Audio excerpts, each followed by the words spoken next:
Pernah nggak sih lo ngerasa buku sejarah di sekolah tuh kayak ya udah gitu? Ceritanya itu-itu aja. Dari penjajah kemerdekaan, tokohnya juga itu-itu aja. Rasanya cuma dapat potongan-potongan cerita.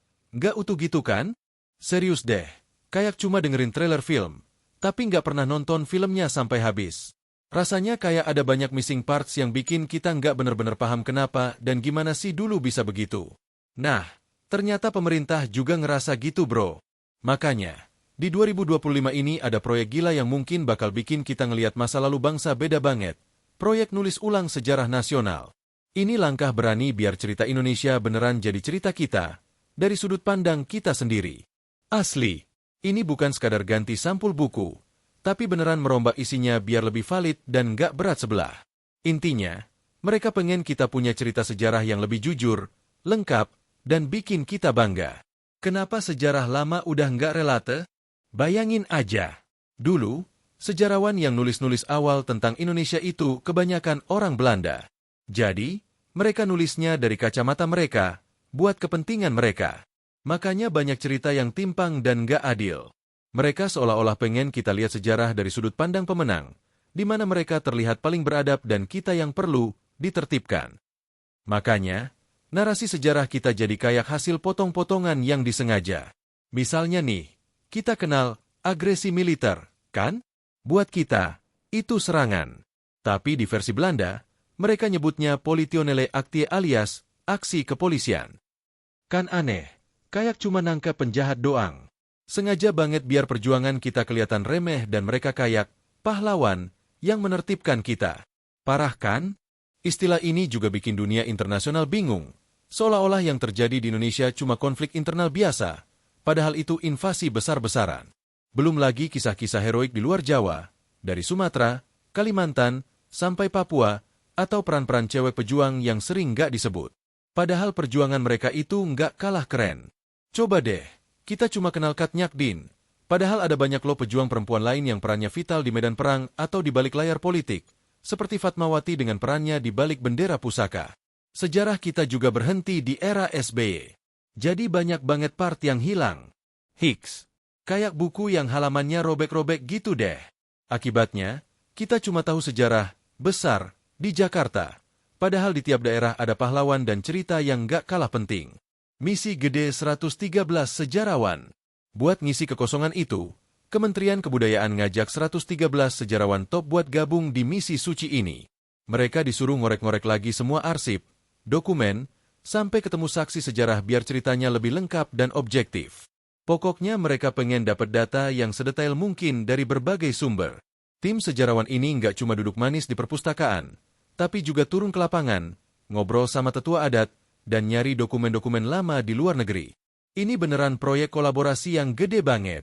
Proyek ini bukan cuma ganti nama atau nambahin tanggal, tapi beneran gali fakta baru yang selama ini disembunyiin. Pakai teknologi digital yang canggih sekarang, dokumen lama bisa di-zoom dan diteliti lebih detail. Gokil kan? Mereka bisa nemuin detail-detail yang dulu nggak kelihatan.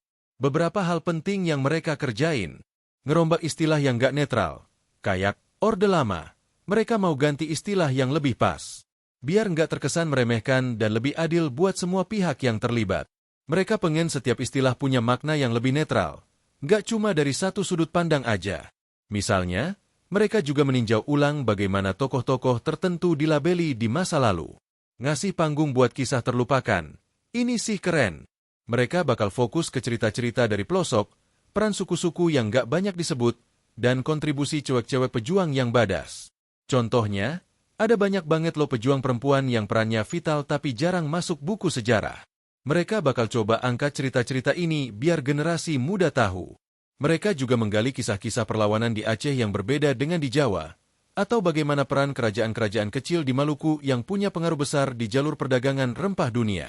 Nambahin sejarah terbaru, buku sejarah baru ini bakal nyeritain perjalanan bangsa sampai sekarang, termasuk era SBY dan seterusnya. Biar anak muda makin melek sejarah modern dan gak ngerasa sejarah itu cuma tentang masa lampau doang. Ini penting banget biar kita bisa paham akar masalah politik, ekonomi, dan sosial yang terjadi sekarang. Fakta-fakta yang bikin kaget. Dari proyek ini, udah ada beberapa temuan yang bikin kita mikir, kok bisa ya gue nggak tahu? Salah satunya yang paling unik itu soal mesin ketik proklamasi. Kita pasti mikir itu punya orang Indonesia atau Jepang. Ternyata itu mesin buatan Jerman yang dipinjam dari perwira Angkatan Laut Jerman di Jakarta. Bayangin, alat penting buat nulis sejarah kita malah punya cerita yang super random gini. Ini ngasih tahu kita kalau sejarah itu nggak sesimpel yang kita kira. Ada juga temuan lain, misalnya kayak jejak peradaban purba di Gunung Padang, yang lagi-lagi bikin para peneliti dan arkeolog geleng-geleng kepala. Kalau terbukti benar, situs itu bisa jadi peradaban tertua di dunia, jauh lebih tua dari piramida di Mesir. Ini benar-benar bakal mengubah cara kita ngelihat sejarah peradaban manusia secara keseluruhan. Penemuan kecil kayak gini, meski kelihatan sepele, tapi dampaknya gede banget buat ngisi gap di cerita sejarah kita. Kita jadi bisa ngertiin kenapa dan gimana semua itu bisa terjadi.